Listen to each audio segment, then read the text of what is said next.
এই নাস্তা খাওয়া হবে?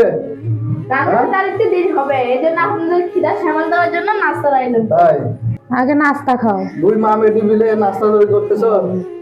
শালির বাড়িতে আসছো, নাস্তা করো, তারপর রান্না হোক, তারপর ভাত খাওয়া দাওয়া পরে করি। এই পেটে আমার একেবারে চোচো করতেছে, কখন খাবো না। শালির বাড়িতে আসছো, পেট চুচু করলে তো হবে না। শালি একা একা কাজ করতেছে, 3 বোন মিলে একসঙ্গে হয়েছি, আমরা একটু গল্প সল্প করি। ও তাহলে নাস্তাটা খেয়ে আমরা পেট ভরে নেই। হ্যাঁ, তারপর ভাত খাবো। ওই যে বোন আমার রান্না করতেছে, সব নাস্তা খাও। এই যে শুকনা মিষ্টি আনছিলে, কালকে দিতে পারেনি, মানে ভাত খাইতো, খাও। কালকে খাইনি তা কি হয়েছে, আজকেও খেলেন তাই থাক।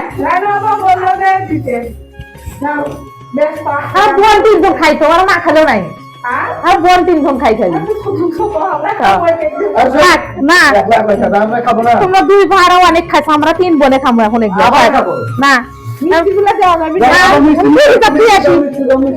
না, খালি মিষ্টি খাবো না। দূরম ফিরিতে থুয়ে দেই। খাওয়া হচ্ছে দেখি খাবো, যে মালটা কাটছি, এই যে আপেল কাটছি। আরে এগুলো খায় তো আগে আছে, মিষ্টি করে লাগবে না।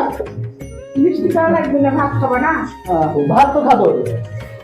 বসো বসো। শালির বাড়িতে এসে এত খাও খাও করলে না, এসে কি করবি? মিষ্টি তো হ্যাঁ, বসে পাচ্ছে না, বসা আপেল মিষ্টি আছে, বসে দাও দাও দাও।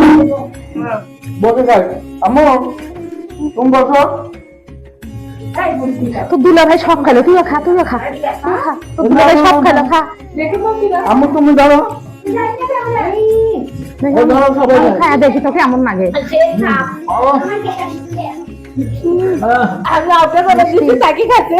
আসলে তো তোমার দুলা ভাই বলতে কথা না। তোমার দুলা ভাই তোমার ভালো জিনিস কেনে। সব দিলে এই যে আমি তো রান্না ঘরে, তোর বোন কি রান্না করতেছে? আমার বোন এই দেখো কি কি আইটেম করছে। কি কি এই যে item করছে? মুরগির মাংস, এই যে গরুর মাংস, এই দেখো মাছ, মাছের। ও এ আমাদের খাওয়ার জন্য? হ্যাঁ, আরে ভালো খাবার তৈরি করতেছে তো। হ্যাঁ শালা, বড় বড় মাছ রে। হ্যাঁ, বাহ, কত সুন্দর। পাক করলে তো আরো কত লাগবে। ওগুলো তো পাক করছি চাপা।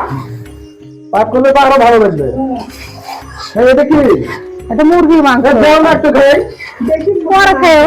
পরে খাবো। হ্যাঁ, রান্না করা হোক আগে। ও এখনো হয়নি। শালির বাড়িতে এসে এরকম খাও খাও করলে তো চলবে আরে না। খিদে লাগছে, বুঝো না কেন? এরকম করলে তো তোমার শাড়ি দিব না, আর দাওয়াত দিবি না। কবিতা ভাইরা এসে খালি খাও আরে খাও পরে করে। দাওয়াত দেখবো না, দেখে এখনকার খাওয়াটাই আসো। হ্যাঁ, পরে আসতে পারবো কিনা? ওগুলো আমি কিন্তু যাও তো খোয়া রান্নাটা করবে।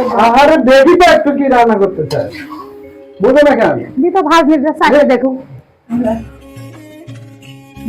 আহ, কি মজা যাবে তোমার, কত সেই স্বাদ।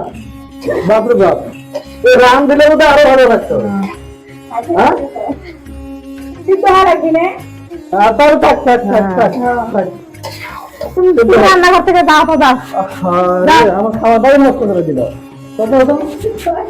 এখন কি ফাইনালি আমরা দুপুরের খাবার খাইতেছি। সেই সকাল থেকে বসে আছি এই খাবারগুলো খাওয়ার জন্য, এবং সবকিছু রেডি করা আছে। এখন আমরা সবাই মিলে বসে খাবো। খালু এমন করে বাচ্চা মনে হচ্ছে সকাল থেকে না খেলে খেয়ে দেবে। আরে তাই তো রে বাবা, কখন থেকে আমরা বসে আছি। ছেলেই তো ধৈর্য বসে আছি, সকালে তো বিকাল হয়ে গেল, বাড়িতে যাব, খাবার খাবো। খাবার খেয়ে বাড়ির আইটেম গুলো বেশ ভালো।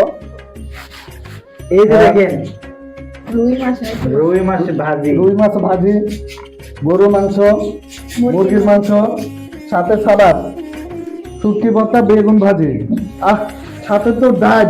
এটা তো বলাই যায় না আমরা কি খাবো আর না খাবো। অনেকক্ষণ অপেক্ষা থাকার পরে ও মাই গড। এই খাবারগুলোর আয়োজন করছে।